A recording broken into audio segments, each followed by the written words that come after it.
Hello friend, welcome back to my YouTube channel HSC study point by SK. आज हम बात करेंगे single basket hitch क्या होता है, उसको देखेंगे। उसके बाद देखेंगे डबल बास्केट हिच क्या होता है, उसके बारे में बात करेंगे। फिर डबल रैप बास्केट हिच के बारे में बात करेंगे और लास्ट में ब्रिडल हिच के बारे में बात करेंगे। तो चलिए स्टार्ट करते हैं। सबसे पहले देखते हैं कि सिंगल बास्केट हिच क्या होता है। ये पिक्चर आप देख पा रहे हैं यहाँ पे है जो किसी भी स्लिंग में दो एंड होते हैं। एक एंड को हुक में डाला और दूसरे एंड को लोड से कनेक्ट करते हुए फिर से हुक में डाल दिया। आज देखिए, पहले डाल दिया इधर और फिर इधर से डाल के इधर डाल दिया। तो ये जो अरेंजमेंट होता है इसको सिंगल बास्केट हिच बोलते हैं। दूसरे पिक्चर के माध्यम से भी यहाँ पे समझ सकते हैं। अगर कोई सर्कुलर मटेरियल को उठाना है तो उसमें भी इस तरह का ये आएगा, जो कि ये 90 डिग्री पे डायरेक्ट हो जाता है। तो चलिए सबसे पहले अब देखते हैं कि अभी मैंने यहाँ समझाने की कोशिश किया है, इसका डिफिनेशन बता देते हैं। सिंगल बास्केट हिच का मतलब है in single basket hitch supporting a load by attaching one end of the sling to the hook. यानी एक एंड हैंड हुक में अटैच कर दिया and next end the other end under the load. Other end जो है load के अंदर से गया and attaching it to the hook. तो इस तरह का जो अरेंजमेंट बनेगा वो सिंगल बास्केट हिच कहलाएगा। दूसरे पिक्चर में भी देख रहे हैं, यहाँ से लिया और दूसरे को इसमें डाल दिया। तो ये जो अरेंजमेंट बन रहा है वो सिंगल बास्केट हिच है। अब इसमें देखेंगे कि इसकी जो कैपेसिटी होती है कि जो यहाँ पे ट्रायंगल बन रहा है ना स्लिंग का, इस पे ध्यान देने की जरूरत है। The capacity of the basket hitch is affected by there angle. Angle यहाँ पे जितना बनेगा उसके आधार पे इस पे टेंशन आएगा और इसके कैपेसिटी को अफेक्ट करेगा।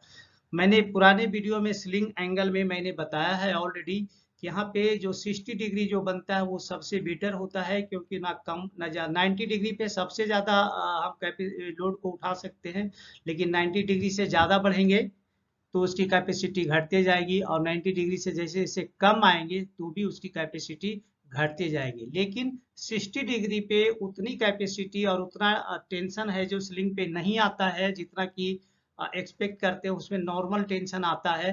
तो 60 डिग्री इज द बेटर। तो 60 डिग्री कैसे बनेगा? जब ए एंगल, ए जो स्लिंग का लेंथ है और ए स्लिंग का लेंथ है और नीचे से जो स्लिंग आएगा, ये तीनों का लेंथ अगर इक्वल हो जाएगा तो 60 डिग्री यहाँ पे बनेगा। तो यहाँ पे है जो स्लिंग की कैपेसिटी में बताने की कोशिश कर रहा था। Capacity of the basket is affected by angle. तो एंगल जितना बनेगा उसके आधार पे जितना छोटा करेंगे उतना इसका एंगल बढ़ जाएगा, तो प्रॉब्लम हो जाएगा। जितना लेंथ ज्यादा रखेंगे तो इसकी एंगल 90 से कम और 60 के बीच में रहेगा, या इक्वल रखेंगे तो 60 के बीच में रहेगा। तो इससे इसका है जो कैपेसिटी इफेक्टेड होता है। नेक्स्ट देखते हैं, इसकी अगर कोई सर्कुलर अगर लोड को उठाना है जो कि इस तरह का है, तो यहाँ पे इसकी कैपेसिटी डिपेंड करता है। इसकी इफिशियंसी 100% तब होगा जब यहाँ की जो जो सर्कुलर लोड है उसका और स्लिंग के साथ जो उसका लोड है कैपिटल डी, और जो स्लिंग का जो डाया है उसका, अगर ये दोनों को डिवाइड करेंगे तो is equal to and greater than अगर 20:1 आता है, तो इस केस में यहाँ पे स्लिंग की जो कैपेसिटी रहेगी वो 100% है जो उठा सकता है यहाँ पे।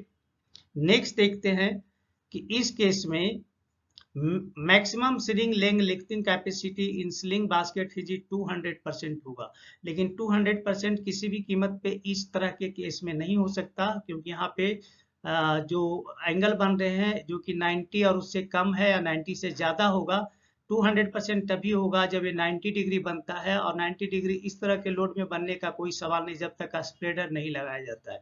अगर इसमें कोई स्प्रेडर लगा दे, ऐसे स्प्रेडर जिसमें दो हुक हो और एक हुक का अटैचमेंट यहाँ से इसके साथ डायरेक्ट हो और एक हुक का अटैचमेंट इसके साथ डायरेक्ट हो, तो इस केस में इसकी इफिशियंसी 200% हो जाता है। लेकिन 200% लेने के लिए स्लिंग को वर्टिकल लेना पड़ेगा इधर भी और इधर भी विथ विथ यहाँ पे स्प्रेडर लगा के, तब हो सकता है, अदरवाइज ये पॉसिबल नहीं है।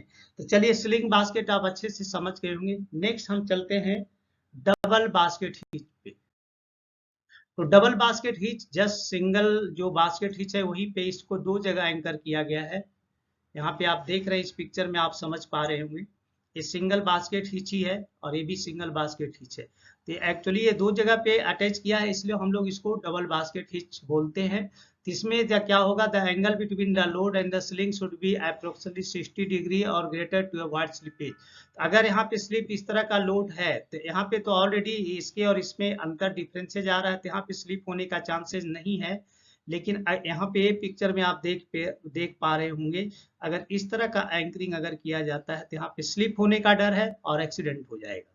यहाँ पे देख रहे हैं राइट पोजीशन बता रहा है, यहाँ पे भी राइट पोजीशन बता रहा है, क्योंकि यहाँ पे स्लिप होने का डर नहीं है, जबकि इसमें स्लिप होने का डर है। अगर 60 डिग्री और मोर रखना है यहाँ पे एंगल, तभी to prevent slippage keep angle 60 और मोर। तो एंगल स्लिप ना हो उसके लिए आपको इसकी डिग्री को 60 और उससे ज़्यादा रखना पड़ेगा। 60 से डाउन जाओगे तो भी प्रॉब्लम है, 90 से ज़्यादा जाएंगे तो भी प्रॉब्लम है। तो ये डबल बास्केट हिच हो गया, जिसमें 2 एंकरिंग पार्ट रहता है। सिंगल एंकरिंग ही लेकिन 2 जगह पे है, इसलिए इसको डबल बास्केट हिच बोलते हैं। नेक्स्ट देखते हैं, on a smooth surface you double wrap basket, मतलब स्मूथ सरफेस पे डबल करेंगे तो ज़्यादा इजी रहेगा उठाने में, कोई प्रॉब्लम नहीं है। नेक्स्ट देखते हैं डबल रैप बास्केट। तो डबल रैप बास्केट में ये भी सिंगल बास्केट हिच ही है, लेकिन इसका रैपिंग डबल कर दिया है। एक बार के बाद, जैसे इसमें क्या है, पहला स्लिंग को हुक में डाला, दूसरा इसके साथ अटैच करके इसमें डाल देते थे, वो नहीं करना है।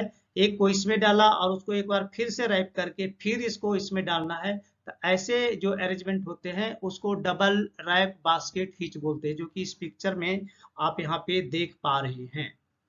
ठीक है, the double wrap basket is a basket hitch wrap completely around the road. तो रोड के दोनों तरफ क्या कंप्लीटली इसको राउंड किया गया है। The double wrap basket has can be use in pairs like double basket. जैसे डबल बास्केट में यूज करते हैं उसी तरह इसको भी पेयर में यूज करना है, 2 जगह अटैच करना है, एक जगह अटैच नहीं करना है। Next, this method is excellent for handling loose material. अब इस मेथड का इस्तेमाल कहाँ पे किया जाता है?